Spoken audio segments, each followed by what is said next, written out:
Hello, everybody, and welcome to Pop It Like It's Hot. As always, we are on location at the famed and historic RIW Hobbies and Game Store in Livonia, Michigan, and we have a fun Pauper show for you today. Let's go around the table and introduce today's panel of Pauper experts. We have Grand Prix Top 4 competitor Brad Tinney. Hello, good evening, everyone. Nice to have you back here with us. And joining us also is the head of the production side of the podcast, J.D. Williams. Hello, everyone. And I am Brian DeMars. I'm a writer for ChannelFireball.com, and you can find me on Twitter at BrianDeMars1. So I came up with sort of an interesting topic for today, inspired by leagues being added to Pokemon Go. I've never battled Pokemons before, and I'm encountering a whole different type of gameplay and metagaming. And one of the interesting things about how the metagame works is it's largely defined by what are the inherently best Pokemons in the game. So I'm not going to go super deep into Pokemon strategy or anything, but there are some Pokemons that just will beat 80% of the Pokemons you could throw at them. Of the entire pool, in a head-to-head, they'll win against 80% of them. So I want to think about what are the 8 cards in Pauper that sort of just have the most stats and are the inherently most powerful cards. So for the reference of fighting with a team of Pokemons, I would think of like the 3 Pokemons that you take together to be like almost the equivalent of a Magic the Gathering deck as kind of a deal. Does that make sense, guys? Yeah, I can see that. Okay, so in terms of like having synergy together, some get really good when you put like a certain 3 together, but what are the ones that are inherently the best? So we're going to talk about the cards that have sort of the most profound effect, the most stats, and are just like the outright most powerful. Okay, well, would you like me to start? You could start, absolutely. Oh, for sure. So let's go down the list here. One of my favorites is going to be Standard Bearer. I really enjoy that card. It has such a unique effect. It nullifies a lot of strategies, and it's kind of a pain in the butt to get off the board. We can add Standard Bearer to the list for sure. I would say that it is more of a sideboard card than a main board card. So in terms of like matching it up against all other cards, it matches up very well against certain ones, less so against other ones, right? Right. So that would be more of an example of like a meta pick, because it like crushes things that people would commonly do, such as Stompy or Boggles or something. It's like the one that when your opponent takes Giratina, you just like bring in this fairy Pokemon that's like super good at beating that specific thing. Oh, okay, so it's okay. So that's more of like a meta one. Also, a good meta one might be like Red Elemental Blast. Right. But depending how deranged the format could get, it might be a good meta call. But most likely, I see where you're going with this. You see where we're going? Yeah. Okay. It's a little bit of a tricky topic. I appreciate you guys hanging with me. How about I'll throw out one that I think is like I would put in my top 8 forever, which would be the Tron lands, and I'm gonna lump them together. But as far as like raw stats, power level, these cards like you put 3 lands in play, and all of a sudden you boost +4 mana, which is also the equivalent of +4 card advantage, since you would have to draw 4 extra cards to put 4 lands in play. And I think that the Tron is also like it's one of the things where like you take these cards in your deck and you're kind of saying like, come beat me, because what I'm doing is inherently very powerful. Right, and that specific strategy really sets the tone for the meta. You must be this good to beat this deck. So for those cards, yes, that would be very tier 1 for sure. Like in terms of being the Pokemon example, like it's such a powerful strategy that like it might just like table your opponent's entire 3 things. Right. Like all of the things they're doing just might not be able to beat this one powerful angle you're able to push. Right. May I try? Yeah, let's go for it. Okay, so I had kind of a weird take on it. My first pick was Gary, Gray Merchant. However, I would like to bring up Lotus Petal as an objectively just powerful card, and a lot of people are going to argue that, and they're right to do so, because it might as well just be a basic land in most decks. I just think the effect of like a free mana in this format is heavily underused. I just think it's a good card. It's one of my favorite cards in Pauper. It protects your. It lets you hold up Vines of Astwood if you're playing, let's say, Infect. Or it lets you kill your opponent on turn 2 if you're playing Infect. That's probably better. Or if you're playing like Tireless Tribe, you may just be able to kill your opponent with protection on turn 2. So that's kind of the take I have it on. That's an interesting one because Lotus Petal, as you noted, doesn't see a ton of play in Pauper, but it's restricted in Vintage. Right? No, it doesn't. It's busted in Legacy. Same with like Dark Ritual, right? Like Absolutely. These are cards that see a lot of play in the other Eternal formats and are considered quite broken, but like in Pauper, they play like sort of almost a niche role because they don't have the sort of like natural facilitating combo pieces to go with them. There's no Yawgmoth's Will, there's no Underworld Breach. Right. I can't grape shot my opponent to death. Right. Wait a minute, though. I've seen Caleb Gannon and his crazy Pauper videos do things where he'll use like, what is the 5-mana draw spell, draw his entire deck, throw out more Lotus Petals, and then chain combo it off. So I've seen, and then he'll have the Epicure of Blood, and then he'll use Weather the Storm. And because he casts so many spells within the turn, he'll just, for each spell he casts, he'll gain 3, which with the Epicure of Blood makes them lose a life. And if he just comboed off like 23 or 25 spells, he can kill them. So I've seen it used to some success. That sounds absurd, and I need you to send me whatever video you watch. Yeah. That makes me very excited. Yeah. I might take that to Wednesday this week. I have a casual Exhume deck also based off of Lotus Petal synergies that does a bunch of graveyard shenanigans and can like turn 1 Ulamog's Crusher. But I think you're right that if you're trying to create the most broken opening turn 1 and 2 sequences, like the cards like the Lotus Petal and Dark Ritual are like almost always going to be in those decks. Right, yeah, because we're talking objectively here. We're not saying like, okay, what's played the most or like what's actually good. Because when you build a Magic deck, you're looking for synergy. You're not going to put something in your deck that doesn't work with the rest of the deck. That's like a limited. It's just a Magic fundamental, right? But again, are we coming back to like? I like the idea of part of a broken trio of Pokemon, or is it actually the broken Pokemon? That's fair. I didn't think about that. That's fair. It might be off the list. I just wanted to bring it up. I thought it's a good talking point for sure. Yeah. I think Gray Merchant is actually an interesting one because it's I think Mono Black sort of lacks a supporting cast, but it's not Gray Merchant's fault that deck isn't tier 1. Gray Merchant is like almost keeps it on the map in a lot of ways. Like you have this almost suboptimal Mono Black strategy that can just like beat a bunch of things because Gray Merchant's so powerful. I don't even know if it's suboptimal occasionally. Sometimes I come up against it and post board they just blow up my lands with like Choking Sands and such. So I wouldn't count Mono Black out. And it also won the Pauper 1K that we had most recently. It was like the largest Pauper event in the nation. I just brought Gary up because I thought he reminded me of Gengar, and well, I've written about Gray Merchant before because Mono Black is my favorite deck, and I will willingly admit it's not a tier 1 strategy in Pauper, but I've said that like Gray Merchant feels like at worst a very good uncommon, and at best like probably a pretty decent rare. Oh yeah. I could see that. Something you don't see a lot in Pauper, so it's like sort of unique, but it also just has a lot of stats: 2/4, the big drain, all that sort of stuff. Yeah. Well, they did have to upshift him, right? In the newest set to an uncommon. They did make him an uncommon. Yeah. He was kind of a beast in. It was broken. In original Theros draft. I played at Pro Tour Theros and I had a draft deck with 5 Gray Merchants in it. And no, I didn't cheat. I actually drafted all those Gray Merchants. Yeah. Well, I think what makes Gray Merchant pretty good is actually one of the next cards I was going to mention is going to be a Thorn of the Black Rose. I really love that card. With Mono Black to be able to control the board and then just slam a Thorn of the Black Rose. I mean, that card can single-handedly win you a game, whether you're in Black White or Mono Black. It's just a force to be reckoned with. Can we actually extend that to the other White Monarch card as well?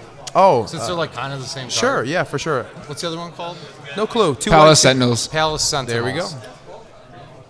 Once you get older, kids, you'll realize that you remember the mana cost, the stats of the card, but you just cannot remember the names. There's too many. When you've been playing so long, it's like you've been playing since what? Tempest. Tempest? Yeah.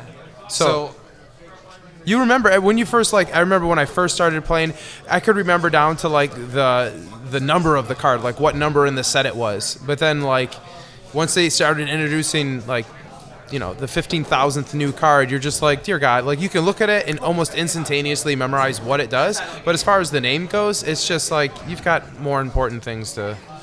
Every mana dork I've ever seen is either a Birds of Paradise or a Llanowar Elf, and that's all I see it as. I completely understand. Right. Yeah. So you just know the stats, and that's all that really matters in the end anyway. I like your Monarch picks because getting the Monarch and like playing a deck that is designed to take the Monarch and keep it for the whole game is legitimately like a cornerstone of how the format works. Yeah, it's like the defining characteristic of mid-range decks. It's like legitimately having a ball and then not allowing any other child to play with it. Unless they flash down that end step spell stutter sprite and take it away from you. Right, you're right. And then you're really sad. I thought of okay, so before we started casting, or recording rather, we couldn't think of any green cards that were objectively good, and I think I came up with one while we were starting this. Okay. Sprout Swarm is severely underplayed, but that card wins games. Sprout Swarm? What is Sprout that, Swarm. like alfalfa sprouts? What are you talking about? Future Sight Mythic Common, man.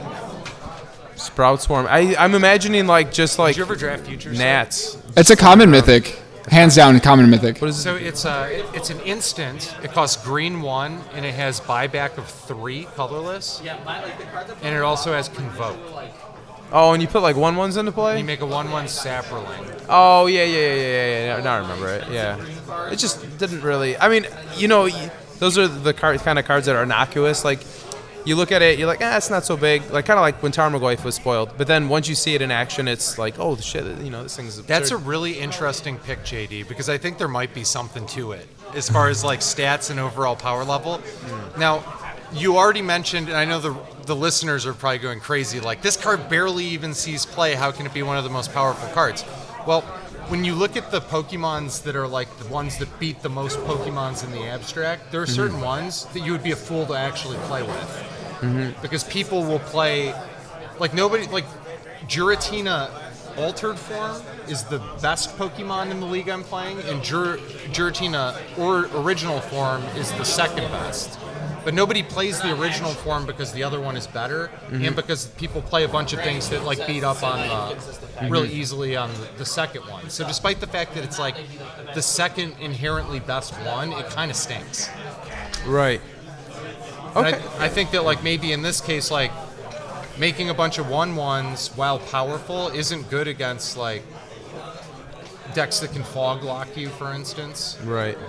Decks that play Electrickery. So like people are just playing natural counters to that type of strategy. So like maybe that diminishes its value in putting it into your actual deck or your team, but still a very powerful card in effect in the abstract. I have absolutely pack one, picked one that in a chaos draft over absurd mythics. I can't give you a specific example at the moment, but I remember getting yelled at for it later on because we were hanging out at the store after hours, and the person next to me was just flabbergasted. But I was like, no, like this card's insane. I don't know. And maybe like, I don't know. I look at Pauper as like anything that's a bomb and limited as a common is probably pretty much a bomb and Pauper as well, right? It's all just commons. Then again, some of the commons are gush. I mean, limited cards that are good in limited have this like crazy way of also being great and constructed, right? Like, Yeah, somewhere, sometime down the road, like they find a home. absolutely. A lot of times they're not good in standard because there's not a deck you can put around it, but like they'll wind up being good in like Pioneer or Modern because like there's other cards that synergize. I've been running Legacy at the store. It's 100% proxy Legacy. Come out on a Monday. Shameless plug. However, there are some cards in Legacy that I forgot even existed, and they came out within the last couple of years. Like there's a card played in Maverick. It's I don't even remember its name, and I'm playing that deck tonight. It's a guy who lets you play lands from your graveyard. Ramniak Excavator? Yeah, that guy. Yeah. So he wasn't even played in Standard, and I forgot about him completely until somebody No, but played a cards Wasteland out of the graveyard. yeah, but once you start opening to the, variety of lands that have been printed over the years, that's where you can really see the most. That's fair. Yeah. And that guy wasn't great in Limited either. That's fair, too. I guess he's really only good with Wasteland. I'll discard the hand size. Oh, sweet. Now I can bring it back with, So that's... All right, what do you guys think about Counterspell? Oh, 100%. Definitely on my list. It's just... Choose As your far destiny. as stats go, 2 mana, say no to anything is insanely good. Like, they won't even put this card in Modern, but it's like a common that's legal in Pauper. Yeah. Okay, hear me out. You're correct. I can't argue that, but I'm going to try. It is double blue. And we don't have untapped dual lands in this format. But that's, I think, a reason that people play so many islands in their deck is because Counterspell is so good that you actually warp the way that you take your trio of 3 Pokemons to build your deck around playing with it because it is that good. All right, you got me. Okay. Yeah, I mean, it's just, if you understand it, like Counterspell is one of those cards that really reward the experienced player because it's as powerful as the person using it. So it's just understanding what to hold off on and which spell to pull the trigger on. So it's just the best. I mean, it always has been and always will be the best answer to anything. Anyone else got one they want to throw out? Oh, Savage Swipe. Savage Swipe is such a beating. I know Mono Green Stompy wasn't really a tier 1 deck, but I believe Savage Swipe is really the glue that holds everything together. The fact that it pumps the guy in addition to moving the blocker out of the way, pushing that extra few points of damage through. I mean, Mono Green was having a good day when they seen that card printed. The other green card that I would consider as well, and I think I'm on board with Savage Swipe might be the best one as far as like how it's just so impactful. Might be Rancor though. Oh yeah. I'll put that on the list. I think at the end when we get to about 5 minutes away, we'll start breaking down the list and say which ones we want to kick off, which ones we want to keep on. Sure. We'll sort of round For it out, sure. see which ones we kind of get a feel for. So Another one would be perhaps Lead the Stampede. I mean, that obviously was a downshifted card. But anything Divination, but with the upside of drawing, 4, probably on average of 3.5, 3.7 cards. I mean, that's just so powerful for a deck that has, multiple ways of just producing mana. It's great. It's just such a great card. I get on board with that. Yeah. I remember when we had Gabe, the judge, before he moved out, he was playing it, and I was just like, this is uncommon. Why are you playing this card? He's like, oh, it was downshifted. I'm like, and what? He's like, in something, it's downshifted. And just believe me. Yeah, half of his deck was uncommons, and it's like, what are we doing here? We're playing Pauper, dude. Yeah, but, I mean, it's a great card. I get to see him this weekend. I'm really excited. Yeah, it'd be dope. Can we talk about red cards? Because I'm really excited for the red cards. Sure, go for it. Lightning Bolt's a given. I agree with you. We'll come back to Lightning Bolt. Just write it down. No, we'll write it down. Let's I talk have like a about gigantic list. There's way more than 8 over here. I'm having so much fun with this. What do you got for red? Goblin Bushwhacker, I think, Bushwhacker is... And I'm also counting Burning Tree Emissary as a red card, even though it's played in the mono green deck. I feel like... Yeah, Burning Tree, dear God. Burning Tree's a good one too. Yeah. It makes... That's in the green deck and some of the red decks. A lot of the red decks. I think it's correct for goblins, which I am a huge advocate of playing goblins at a larger event because no one ever tests against it. Yeah. It's fat. It was one of the decks Burning I Tree listed. may be my green card. Yeah? Yeah, I think that might be the green card. No, so Dave Polson, the guy, everyone on the podcast should be familiar with him. He basically, this whole podcast was his idea. The first time I met him, he came to one of our 1Ks early on, and he had like 6 decks with him. He had Tron, he had Elves, Goblins, and like Blue-Red Delver. And he was like, I don't know what to play. And this is like 10 a.m., way before the store opens. And I was like, hey, play Goblins. I promise no one tests against it. And throughout the day, he would keep coming back to me and be like, yeah, I won. And it didn't register until maybe the round before top 8 that this guy is undefeated. And I think Burning Tree is probably the biggest reason that that deck was able to perform that well. It's free. Burning Tree's insane. It's so good. Yeah. Double Burning Tree opening is just going to be a good game like every time. It's so hard to come back. You're just playing Moto and you're on the draw and you play your thing. They're like burning tree and you're like, all right, well this is going to be bad. You're like, oh, another burning tree. You're like, well this is going to be over. Yeah. And that's why we play a Silver Bullet, Lotus Petal, and Stompy for the hands that you get to go turn 1, Burning Tree, Solana Ledgewalker, right? Don't do that. I mean, whatever floats your boat. I was gonna say, you're saying lightning bolt. I was thinking Scred. Ooh! Oh man, Ooh! Scred is the lightning bolt that answers legitimately everything. Because I guess outside of Umalog's Crusher, what can it kill? Right? Can you think of anything? Gurmag Angler. No, you can kill an angler. I mean, it's gonna take a few turns. I thought you were asking what does Scred kill that Lightning Bolt doesn't. Oh yeah, exactly. Bolt kills almost everything. Does it? Yeah. Not good. Guardian. Which one? Not Guardian of the guild pack. Well, Scred doesn't kill that either. Okay. Well, But like, there's a few things like Gray Merchant. You can Scred a Gray Merchant. You can Scred a Gurmag. You can Scred. probably want to speak closer. You can Scred other stuff. Yeah. I guess. What other 4 toughness things are there? Not really very many. Okay. Things that get suited up with things. Palace Sentinels Like you is. Spread. Palace. Yeah. Palace Sentinels one. I guess for Sometimes relevant they'll things. do the thing where they'll like use Hunger of the Howl Pack on something to make a 4/4 or a 5/5. You can Right. spread that away. Right. Pretty nice. Oh, I'm so sorry for interrupting. I remembered a red card. Atog. I like that one a lot because that's like an archetype. That's a definition of a deck, right? Yeah. That's the only reason we can play Affinity. Right. Yeah.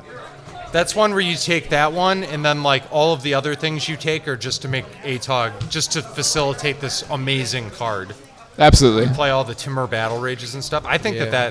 that's definitely there's like almost no other cards that can do What Atog does. what an Atog does. Feed it a bunch of opioids and then give it some bath salts. There you go. It's like I'm playing an affinity deck that's full of berserks and flings because they synergize specifically with Atog. I think that's a really good one, JD. That's Thanks. very nice. Very nice. We could probably try and find a white card. It's probably Core Skyfisher. Core Skyfisher is a very good. It's Or very good. Ethereal Armor, maybe? Oh, it's got to be Ethereal Armor. That card's busted. Yeah. Oh, wait. Prismatic Strands is a pretty good one, too. That's a great one, too. I think Prismatic Strands is probably the most annoying, but I think Ethereal Armor is probably the most powerful objectively. Core Skyfisher is one of those ones where it's like, okay, we need synergy. We need those, like artifacts to bounce back to our hands to draw cards kind of thing. But Ethereal Armor, I guess you need enchantments as well, but... It's just so, I mean, Ethereal Armor can be offensive or defensive. I think on its own and with everything else in that in Boggles, it fills too many roles to not be on the list. Yeah, for sure. It's definitely the power card of. If Ethereal Armor doesn't exist, I don't think there's a Boggles deck. No, it's like a lightsaber. I haven't. Well, there probably is, but it's like probably not playable. What? Like play if, deck. If Okay, you don't yeah, have yeah. Ethereal Armor, Yeah. there's really no reason to even play Boggles. So it's like another one of those like power ones. Right. The deck doesn't function. It's like Savage Swipe essentially. Yeah. Yeah, makes sense. My very biased opinion would be Tireless Tribe. But it just pumps toughness, and without anything to flip that, it doesn't really do anything. It's just a blocker. I guess it does. Yeah, nothing unsynergistic exists without that card, I guess. Or I worded that very oddly. The card's not good without any other cards, so I take it back. I retract.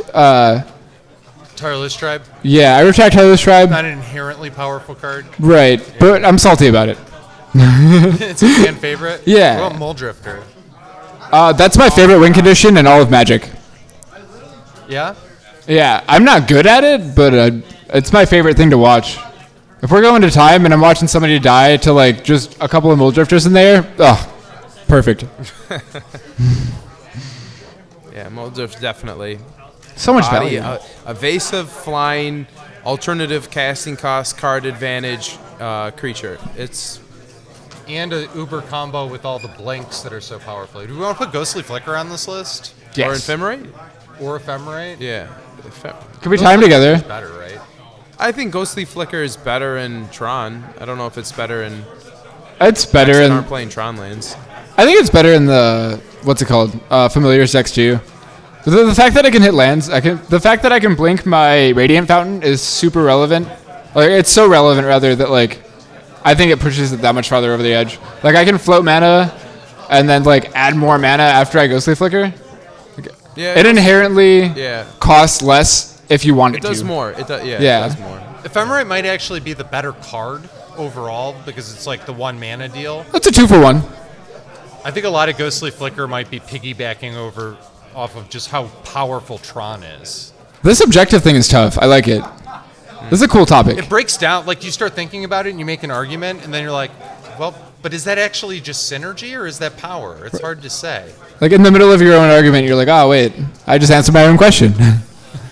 And sometimes it gets complicated too, even with the... Yeah, Ephemerate, like if you were to just take its rarity symbol off and you were to show it to 100 different Magic players, I'd say a majority of them would say it was at least an uncommon. Right? It feels like it doesn't feel feels like like an uncommon. It feels like for sure an uncommon. So But we actually have multiple cards on this list and one that was banned in the Astrolabe that all came out of Modern Masters where the commons are rares. right. Because it's modern and it's Right. weird. We're playing with Bitcoin here, boys. One that Brad brought up earlier before we started recording was Ninja of the Deep Hours, and I think that's very well worth noting. I think Counterspell's probably, if we're going to stick with a blue card, I think Counterspell's probably, I guess I'm kind of looking at this as like a power 8 of Pauper. Counterspell's probably better as just a blue card, but Ninja is the reason that decks in my opinion. That deck works in my opinion. Yeah, but would you rather have Moldrift or a Ninja of the Deep Hour? Yeah, you're right. Yeah. I forgot the Moldrift. We literally just talked about Moldrift. Yeah, I just don't see it as a blue card. I just see it as a Tron card. And it's weird to say, but As a black, we have Gray Merchant right now as a black card, but Pestilence is a pretty neat one too. Or Crypt Rats. Crypt Rats is real good too. Crypt Rats kills your opponent. So does Gary, but you need other cards in play for that to happen. Yeah, that's where Guardian comes into play. I don't know. It's a Pestilence is a very good card. Like there are Pestilence decks. I think they largely suffer from the fact they don't have support. As good of support cards as other colors, but I'll write Pestilence down on the list. We have kind of a lengthy list going now, Okay. which is good because we'll go through and we'll be able to pick out the clear winners, and then we'll probably whittle it down to like probably 4 that get in for sure, and then kind of like 4 more where we're going to fight for it. Okay. Basic lands don't count, right? No, we're not going to count these. What about snowlands? We're not going to count Snowlands. Can we count snowlands as a whole? No. Okay, fair enough. I think with like Astrolabe that could have been an argument, but not now. Well, we just would have put Astrolabe on the list. Yeah. Are you guys upset about that? Do you think that Astrolabe needed to go? Yeah. Yeah. Okay. I'm medium about it. I didn't have enough fun with it. That's fair. Yeah. I guess if like everyone else is abusing the hell out of it, and I don't know. I had the same amount of fun with it as everybody else because it seemed like I would play a league and I'd play Jeskai 3 times and 2 other decks, and it was like that every time at the end there before they banned it. So Yeah, it's no fun. you're not really having any. You're just playing Jeskai mirrors until the end of time. Damn. Unless you're playing mono black or mono blue Delver and you're winning events. I don't know. That was a joke. The 1K is coming back. Paper events Yeah. are just so different than online events that like we talked about this last episode, so I'm not going to rehash it completely. I just want to reiterate how important it is to differentiate paper versus online metagames. Well, I don't know, because whenever I play Jeskai online against Mono Black before the Astrolabe ban, Mono Black had a very good win percentage against me. It didn't seem like if they could resolve a Thorn of the Black Rose on a turn that my shields were down, it was very hard to deal damage and get the Monarch under your control just because of how well that deck could hold its ground. So I don't know. I didn't feel like, Tron didn't feel that. I mean, Tron was kind of like a 50-50, mostly in their favor. But Mono Black definitely was 60-40 in their favor. And this is coming from a guy that spent countless hours playing against the deck. It wasn't as good as a matchup that everyone thinks Just it tap was. out for that Thorn, and they just flash down their Spell Stutter, Sprite, take it away, kill your Thorn, and the game's over. Not always, because like at How many the time, fairies do they have in play? Fairies. That's Now, fair. maybe the newest versions. I've seen versions that were running 4 Spell Stutter sprites, but most We're of talking the about the Astrolabe decks, right? I don't know what we're talking about. Yeah. I thought we were talking about Astrolabe decks Me too. versus Black decks. Oh, yeah, against black decks. You would think that, but at the time, some versions of the Jeskai were only running two copies of Spell Stutter Sprite. Others were running none. Some were running 4. It just depended on how, Yeah. how you. I think the decks that we're doing, It's like, hard for the Black deck to deal with, like, just Moldrift or Ephemerate, too. Yeah, that's yeah. true. It's like, boom, all right, you're dead now. Yeah, that was that was a really good feeling. Is when they would tear your hand apart with duresses and everything else, and then you would just like, oh, here's a Moldrift, oh, here's an Ephemerate, like, back in it, boys. So. That's fair. You just go late and you just start hard casting Moldrifters, and then it's hard for them to keep up. Look, I still have cards. Don't worry. It's like, oh, here's an Archaeomancer. Get back Counterspell. All right. Archaeomancer's a good one too. And the Mnemonic Wall. Oh, Mnemonic Wall. Forgot that was a card. I mean, Mnemonic Wall is good just because of Glow Sea Flicker, right? It wouldn't be that oppressive if there wasn't a flicker to abuse it with, right? That's fair. Can I use your sheet of paper, Brad? Yeah, for sure. I think we're like getting down to the nitty gritty. So let's go through the list, and we'll say for sure, not for sure. So if you want it for sure, say for sure. Okie dokie. Ghostly Flicker or Ephemerate. I'm gonna say Ghostly Flicker. No. We'll say say Ephemerate. Commit. You could say maybe. That one is like the one I'm the most on the fence about, but I'm gonna say, I guess Ephemerate. No, personally, I'm gonna say Ghostly Flicker. Locked in. Final answer.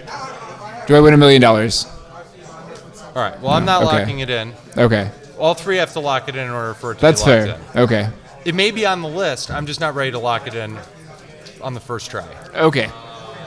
Moldrifter. Yeah. Yes.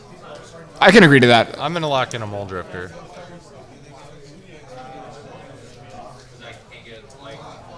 Tireless Tribe. No. Atog. Yes. Take a maybe on that one. I'll take a maybe. I'll take a solid maybe.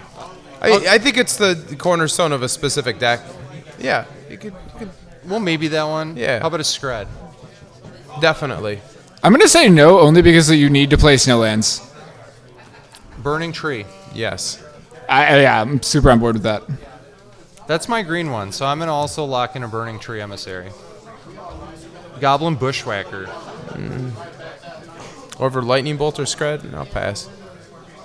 I want to say yes, but that forces you into creatures, whereas I think Lightning Bolt is objectively a better card. How about But I've Lightning- died to, How about Lightning Bolt? yeah. Yeah, definitely. It's the, I'm willing to also lock in a Lightning Bolt. Lead the Stampede. it's very close, but I can't say Yeah, I yes. mean, like, it would either be that or Winding Way, right? I don't know.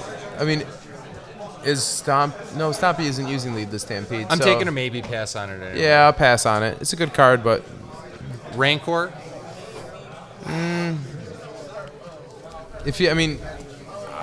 maybe. It's a great card. I'm actually going to say yes. I'm gonna take a maybe on Rancor as well. Savage Swipe. I'm going to say 100% on Savage Swipe. Yeah, see, I can agree to that. That almost makes me recant my Rancor statement. The deck can operate without If you had to choose between Rancor and Savage Swipe, I'd 100% take Savage Swipe. But in every green deck, like, which one is objectively just more powerful? And I think you're correct in the fact that, like, Savage Swipe is a 1 green mana for a Searing Blaze. yeah, it's And, like, that's absurd. Yeah, it's Yeah. too efficient. I'm gonna take a maybe pass because we still have like 10 more cards, or 12 more cards, and I don't know what they all are. And we only have 5 spots left. Counterspell. Yes. Yes. I'm locking a Counterspell for sure. Tron. Yes. Yeah. Let's lock a Tron down. So we have 3 spots left to play with. Sprout Swarm. No. I really want to say yes. It's objectively powerful, but I don't think it'd be like Pauper Power 9 kind of like. How about Monarch cards? Yes, that's such a unique effect. It doesn't exist in any other format. Well, maybe I'm it does. also going to say yes on the Monarch cards. Yeah. I'm on Monarch board. cards are straight jacked. Yeah. I'm super on I board. mean, it was designed for multiplayer games. It's not designed for one-on-one battle, so it's kind of funny that even exists. Lotus Petal.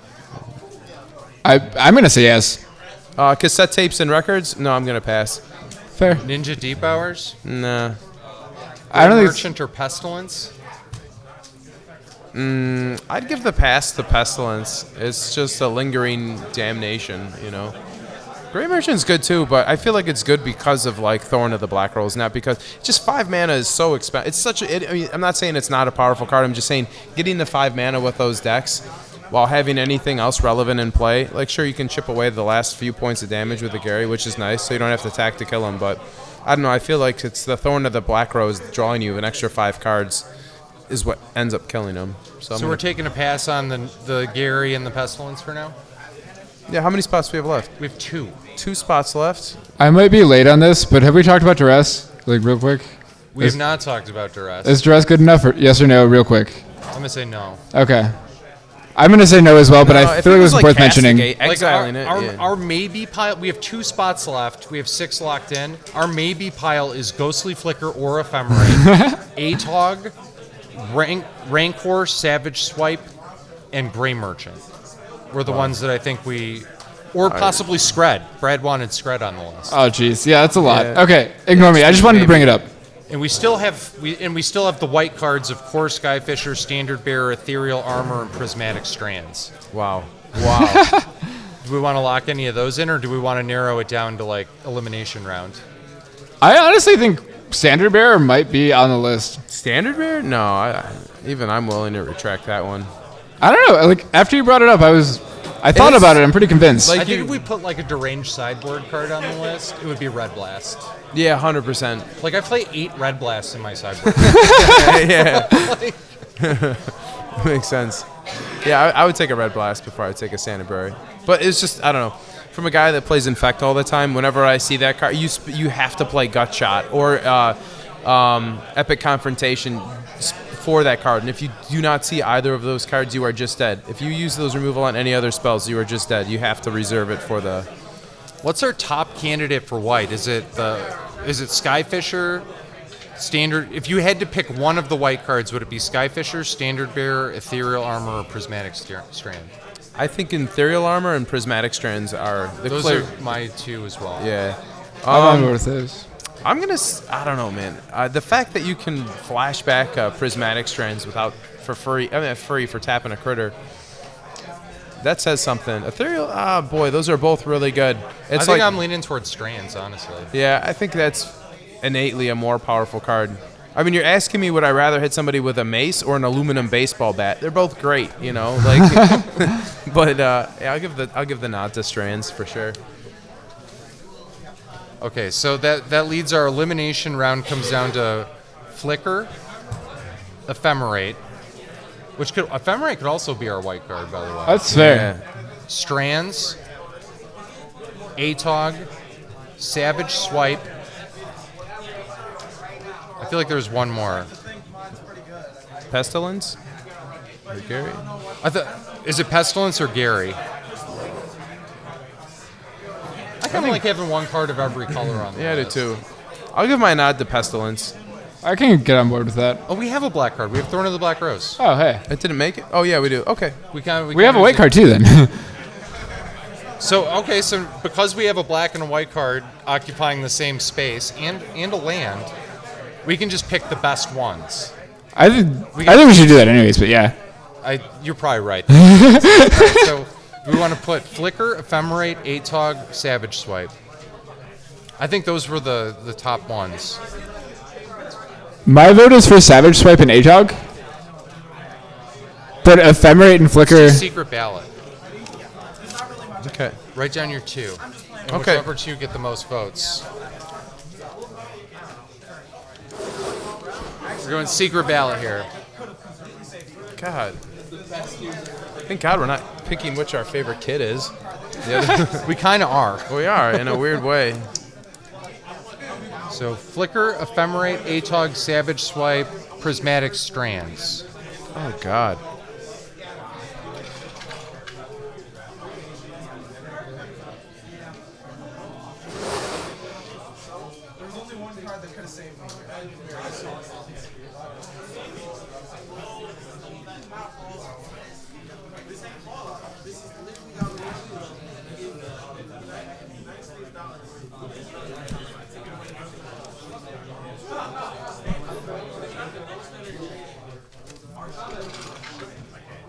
It's like I'm picking I like the other ones better. This is so weird. Which ones did you like better? I like them all. That's the problem. I think, like, okay, so. All right. You could have put in. I thought we agreed these were the ones we wanted. We could have put No, more. of course, but I just like them all so much. It's I like really. them all too. Yeah, it's like, okay, well, I'm just going to have to pull the trigger. That's why whenever I write these articles for Channel Fireballs, I have 15 honorable mentions because, like, I just have to talk about all the cards that I think are sweet. All right, everybody locked in? Yes. What's your first one, JD? I thought it was secret. Well, now We have to reveal them, man. Oh. What's your first one? My first one is Ghostly Flicker. Ghostly Flicker.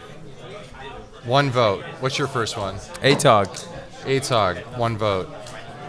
My first one is Ephemerate. 1 vote. You. I had Atog. You had an Atog. Atog. Savage Swipe. Savage Swipe. And I had Ghostly Flicker. Okay. I voted for both the Flickers. The Flickers? That's fair. The only reason why I didn't vote for the Flickers is it's not because the Flickers are good, it's what you're flickering is good. Oh. So it's like, you're not, it's, the Flicker's great, but it's the Mole Drifter that's good. It's the Archaeomancer that's good. Of course, you're abusing it because you have Tron lands or you have other things, but it's the other card that's innately good. It's just those are the those aren't really the enablers. Those are just like the. But there's so many of them. It combos with like every card ever. It combos with like Mole Drifter, Stonehorn Dignitary, the Mnemonic Wall. Denova Horror, Archaeomancer, Wall. What else did it combo with? Chittering Rats. So, Chittering Rats would have been a great one. With Ghostly Flicker? Is that That's a thing? time walk. Ghostly Yeah. Flicker. No. Ghostly Flicker with Chittering Rats? Yeah, that's a thing. It's a thing. I swear it's a thing. It used to be a thing at least. Did it? I might be dating myself. Dan Overbeek used to play a deck. Mystic Sanctuary. The reason why I pick Flicker over Ephemerate is because you can. It inherently combos with the land that you use to cast it, right? So it's just inherently costs less than it should. Yeah, that's a good point. So like that's why I picked that over Ephemerate because I don't need a creature in play. I can just again Radiant Fountain's a great target. Mystic Sanctuary is a great target. Any utility land or even just any land. It's just good value, and I love me some value. I don't know. I picked, like, I see what you're saying. It does actually it makes perfect argument. Well, the reason why I picked, like, a Tog or Savage Swipe is because those decks could not exist without those cards. Those cards are so integral to those strategies that if you took them out of their deck, you might as well take their deck out of the meta. That's fair. I think that, like, they're so powerful that they're... Okay, at least... That's the reason why I picked Atog, at least. Yeah. Because... That's a build-around. There are very few specific build-arounds in Pauper. Like, a lot of people would say, like, Tron's build-around, and that's on the list, to be fair. But, like, if you look at a card like Delver of Secrets, that can work perfectly fine without Delver of Secrets. There's, like, this cycle of the metagame that where people just take Delver out of their deck, and then they forget that they need, like... They forget they don't need Delver, and they take it out, and they put it back in, that kind of thing. Mm-hmm. But Atog is just... It's Affinity. It's an Atog deck. There's actually an Affinity deck that's straight up just an Atog Fling deck that I've seen going around. Yeah, what is it? Control Shift. Something like that, yeah. Yeah, that deck's awesome. If we actually break down this list and look at it, it's Mole Drifter, Burning Tree, Emissary, Lightning Bolt, Counterspell, Tron, both of the Monarch cards, Ghostly Flicker, and Atog. These are like all cards that like you just build your entire deck around, for the most part. Like Exactly. they facilitate everything. They're just that good. Most of these go into multiple archetypes. They're so good. Like if you're in these colors, you're kind of playing these cards. And now that I'm thinking about it, there have actually ghostly. Well, I actually put Ephemerite over Flicker on my list, but now that Flicker made the list and I'm thinking about it, like Flicker has gone into a bunch of other decks throughout history as well. That have, and it's actually gotten a bunch of cards banned, like the Cloud of Fairies deck, and the Peregrine Drake deck, and all that kind of stuff. So now that you mention it, because I think Flicker is one of those cards that should probably get the axe because of how warping it is to the format. But it's nor here nor there. But I think you're absolutely right. And as JD was mentioning, it reduces the mana cost. This doesn't actually cost 3 mana. It's 2 mana. So, and we also just picked an arbitrary number. We picked 8. I mean, it's not to say Savage Swipe's no good because it didn't make our top 8. Absolutely. It's like probably the 9th best card. Or it might be the 7th best card. It might be the 6th best card. But these were the 8 that we sort of narrowed it down to after... At the moment, I would say because you count both of the Monarch cards, I'd say this is a Pauper Power 9 right now. I feel comfortable saying that, even though I think Lotus Petal should be on the list. That's neither here nor there. Prophetic Prism, I think, on the list over Lotus Petal. All right, you got me. You got me on that. I still don't think that card's I think that's more of like a synergy card. That's fair. None of these cards are really like synergy. They're just decent synergy. These are all like the bombs. That's fair. This is like the meat and potatoes of your deck. The Atog, the Ghostly Flicker, the Monarch, the Tron, the Counterspell, the Bolt, the Burning Tree, the Mole Drifter. Like this is like your teeth. Yeah, it's like classic Pauper since the beginning, right? I agree. Well, I hope you guys listening, guys and ladies out there, enjoyed the discussion today. I think it was a pretty fun show. Just sort of talking about different ways the cards can be powerful and what are the powerful cards in the Pauper format and what makes them so powerful. Why are they so good? So if you want to, leave a comment or a like or, tell us which cards you would have put on that we didn't, or maybe you'd want to flip around and get some of the other ones on there. I think this is actually a compelling case. Red Elemental Bliss could just be on this, top 8 as well. I can see that. Falls into that same space of it's in the top crust. It's part of the winner's meta. It's part of the elite metagame of best cards. So thanks to RIW Hobbies for putting us on the air, and everyone have a great evening, and thanks for tuning in. Peace.